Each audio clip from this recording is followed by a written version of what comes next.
구독자가 무려 24만 8천 명. 저희 TV는 30만 1,000명인데 예, 시작하자마자. 저하고는 한 3년 전쯤에 같이 좀 공부도 좀 하고 그러셨었는데 네, 엄청 젊으셨습니다. 네. 정말 그동안에 못 올랐던 거 한 번에 올라가면서 엄청난 가격 상승을 만들어냈습니다. 가격 상승이 될 만한 여건이 갖춰진 상태였다고 그러더라고요. 맞죠? 그 상태에서 이제 이걸 푼 거죠, 사실은. 서울시가 내놓은 설명 자료들을 보면은 해제 후에 아파트 가격 급등이 보도가 됐지만 실질적으로 그렇지 않다는 보도자를 계속 냈어요. 풀자마자 갭 상승해버리니까 초반에 그 반응 있지 않습니까? 현실 부정. 아니야, 그럴 리 없어. 또 약간 한 3주가 또 모자라서 다시 또 토허제를 4개 동이 아니라 이제 4개 구에 전격적으로 지정을 하는 걸 보면서 재지정이야말로 진짜 해프닝일 수도 있겠다 이런 생각을 또 하고 있습니다. 안녕하십니까, 박주민TV의 박주민입니다. 오늘은 최근에 많은 논란을 불러일으키고 있는 서울시의 토지거래 허가구역 해제 그리고 재지정 관련된 이야기를 다뤄보도록 하겠습니다. 제 옆에는 굉장히 유명하신 분인데 채부심TV의 최상욱. 네, 안녕하십니까. 최상욱의 부동산 심부름센터라고 하는 채부심 채널을 운영하고 있습니다. 최근에는 뭐 부동산 정책 말고도 국민연금 또 상법 이런 주제를 많이 다루시죠? 네, 우리나라가 출산율 0.7명이고 피크아웃을 향해서 가고 있는 시대에 그 원인이 결국 저출산을 만들어낸 게 부동산 도시구조 같은 그런 문제가 있고, 그리고 연금 같은 그런 생애소득이 약해진 부분이 있기 때문에 그런 거를 좀 개혁하지 않으면 피크아웃 온다. 네. 이런 이제 경고성 메시지를 날리고 있는 채널인데 실제 한국이 그 방향으로 가고 있어서 그런지 모르겠지만 사람들이 좋아해 주고 계십니다. 맞아요. 네. 그 구독자가 무려 24만 8천 명. 아, 네. 예. 저희 TV는 30만 1,000명인데 예, 시작하자마자 구독 좀 부탁드리겠습니다. 자, 지난 계엄 이후에 오세훈 시장이 민생을 살리겠다 이러면서 규제 완화 정책을 계속 발표해 왔고, 그 와중에 지금 보시는 것처럼 토지거래 허가 구역을 해제했어요. 네. 민생을 위한 조치인가요? 토지거래 허가 구역 해제가? 시장의 생각은 뭐였냐면은 23년 상반기에 주택시장이 너무 하락을 했거든요.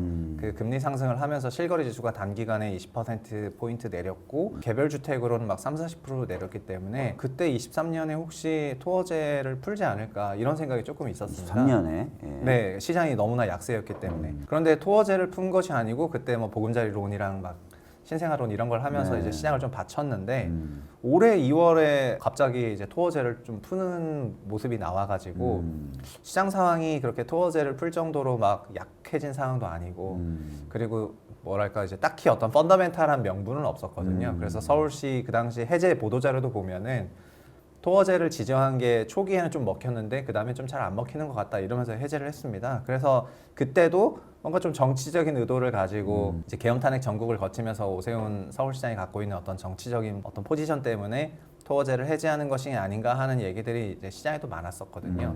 그런데 아니나 다를까 해제하고 나서부터는 이제 소위 갭상승이 시작이 됐고 이제 이 사단이 일어나게 됐습니다. 실질적으로 그러면 뭐 1월, 2월에 시장 상황은 굳이 이걸 해제하지 않아도 될 정도의 뭔가 변화가 있었던 거예요? 23년도에는 40조 정도 되는 그 특례 보금자리론을 썼고 그리고 작년과 올해는 이제 30조 원 넘는 특례 신생아론을 쓰고 있거든요.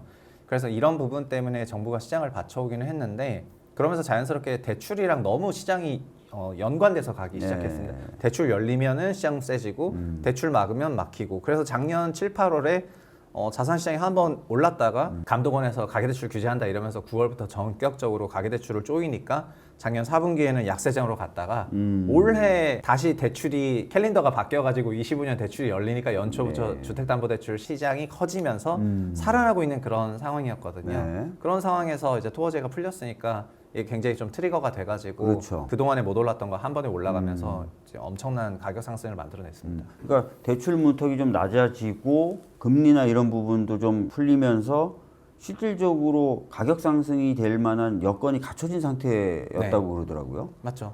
그 상태에서 이제 이걸 푼 거죠, 사실은. 네. 타이밍 상으로 보면은 별로 안 좋은 상황에서 이걸 푼 건데 실질적으로 이거 풀고 나서는 집값 상승이 많이 좀 어떻게 된 겁니까?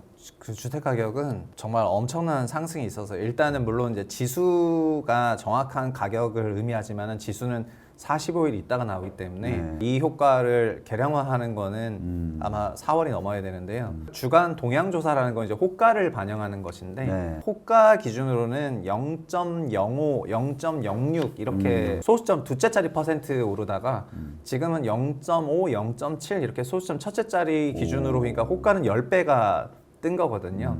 개별 단지 기준으로는 10에서 15% 정도 한 번에 상승을 했고 그러다 보니까 사람들 마음에 또 조급증을 불러일으켜가지고 아 지금 못 사면 저희 못 들어가겠다 이러면서 이제 그런 마음이 생기다 보니까 이제 전반적으로 막 이제 거기가 좀 난리가 났습니다. 다만 이게 지난 3년간 토허제로 지정된 지역이 못 올랐던 게 있었는데 투기 수요가 차단되면서 그게 열리면서 이제 갭 매수가 가능하다 보니까 소위 말해서 그 갭 상승을 한 거고요. 갭 상승 속도가 너무 빨랐기 때문에 된 거고 현재는 맞춰졌거든요. 네. 그러니까 저는 또 그냥 원래 또 가만히 있어도 어차피 좀 지나면은 또 이렇게 여기서 이제 갈 거라고 생각했는데 그 약간 한 3주가 또 모자라서 다시 또 토허제를 4개 동이 아니라 이제 4개 구에 전격적으로 지정을 하는 걸 보면서 이제 아 재지정이야말로 진짜 해프닝일 수도 있겠다 이런 생각을 또 하고 있습니다. 근데 그 서울시가 내놓은 설명 자료들을 보면은 네. 토지거래 허가구역 해제 후에 아파트 가격 급등이 보도가 됐지만 실질적으로 그렇지 않다는 보도자를 계속 냈었어요. 2월 28일 날도 네네네. 냈고 심지어 3월 9일에도 냈고 16일 이때도 사실은 별 문제 없다는 식으로 보도자료가 나왔는데 서울시는 그럼 이거를 모르는 걸까요? 이런 상황이 있다는 거예요? 그러니까요. 그 거래 신고가 어차피 30일에 제약이 있기 때문에 네. 그래서 2월에 풀어서 2월 말이라 하더라도 실제 그 거래 신고가 된 시점을 기준으로 올랐다 말았다를 판단할 수 있는 거여가지고 그 시장에서는 어떤 계약이 체결됐다는 그 정보도 이미 다 돌고 있는데 네. 여기서는 이제 신고받은 걸 기준으로 통계를 내야 되다 보니까 아까 말씀드렸던 30일의 시차 혹은 지수화 거래는 최소 45일 이상의 시차가 존재하거든요. 그래서 서울시에서는 그리고 풀자마자 올랐다고 왜냐하면 서울시가 풀 때의 명분으로 단기적으로는 영향이 있었지만 토어제가 잘 작동했지만은 장기적으로는 토어제가 뭐 없었다 이랬단 그렇게 말입니다. 얘기했죠. 예. 근데 풀었는데 풀자마자 갭상승해 버리니까 이제 좀 석이 나갔을 거 아닙니까? 네. 그래서 초반에 그 반응 있지 않습니까? 현실 부정. 아니야, 그럴 리 없어. 예, 현실 부정으로 시작하는 그게 그냥 요 작성자의 그 멘탈리티를 그대로 반영하고 있는 거라고 저는 생각합니다. 나중에 한 달 정도 지나고 나니까 아, 막 주변에서 너무 많은 그 푸시가 들어오니까는 아, 그래, 옳은 게 맞다 이러면서 이제 어느 순간 자기 고백하지 않았나. 30일 길게는 45일 정도 정보의 지체가 있는데 네. 그 지체를 몰랐거나 자기 방어 네. 기재가 먼저 작동해가지고 별 문제 없다 별 문제 네, 없다 이렇게 그럼요. 가다가 강한 부정으로 강한 시작하는 게 부정으로 재지정이야말로 해프닝 같다. 이건 네. 무슨 말씀이세요? 그러니까 결국은 현재 그 서울시가 채택한 것은 원상복귀를 하는 형태도 아니고 4개 동을 풀었다가 지금 4개 구를 재지정을 그렇죠. 했거든요. 네. 두 가지 해석이 가능한데 첫 번째는 다시 원상복귀를 하게 되면은 정말 말 그대로 본인들이 굉장히 실수했다는 거를 완전 정면으로 인정하게 되는 거다 보니까 이제 그럴 수는 조금 없고 다르게 할 수밖에 없다. 그럴 수 네. 없고 두 번째는 어차피 그 주택 가격 강세를 보였던 지역들이 이들 지역들이기도 하기 때문에 지정을 한 건데 다만 종전의 토어제는 굉장히 꼼꼼했거든요.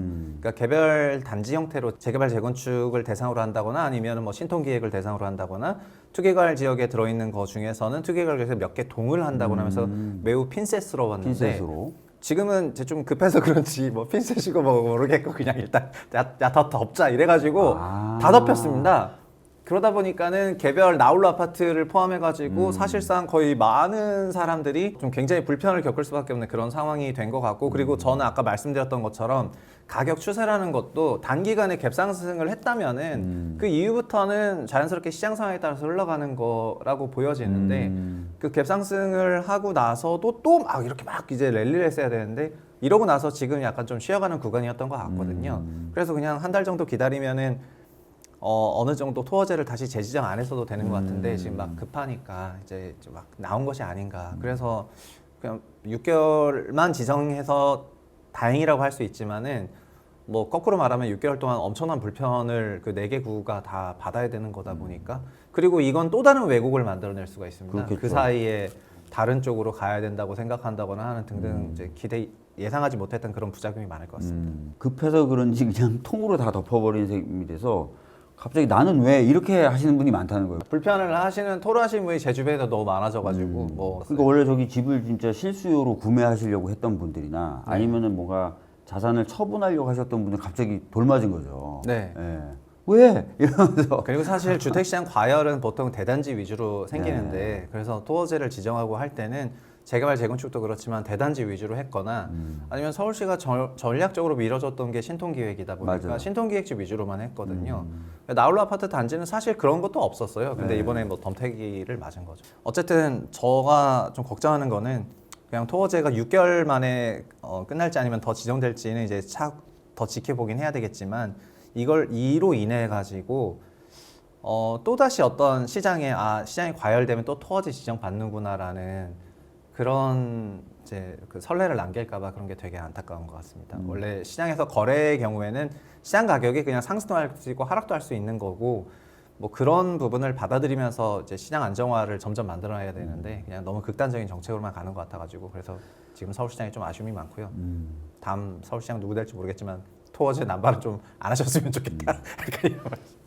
마지막으로 그럼 한 말씀 좀 해주시고 저희 마치는 걸로 하겠습니다. 네, 그 박주민 TV 구독자분들 만나뵈서 반갑고요. 그리고 뭐 유튜브 채널 이렇게 앞으로 더 열심히 하셨으면 좋겠고, 그리고 뭐 하시는데 제가 뭐 도움이 되면은 도움을 주도록 노력하겠고요. 그리고 어쨌든 국회의원 좀 오래 하셨고, 그래서 이제 보는 시야가 굉장히 넓어지셨을 거라고 생각을 하고, 그래서 그 업무적인 강점을 토대로 나중에 정말 뭐 큰일 하셨으면 좋겠다 이런 말씀드리겠습니다. 예, 하여튼 감사하고 제가 보니까 저는 법사위 쭉 하다가 보복이 왔는데 법사위도 모든 상임위의 법이 오거든요. 거기 제가 간사하면서 법을 진짜 엄청나게 다양한 영역의 법을 많이 봤던 것 같고 또 원내 수석을 했었어요. 여러 상임위를 조율하고 운영하는 역할을 하거든요. 운영 수석. 네.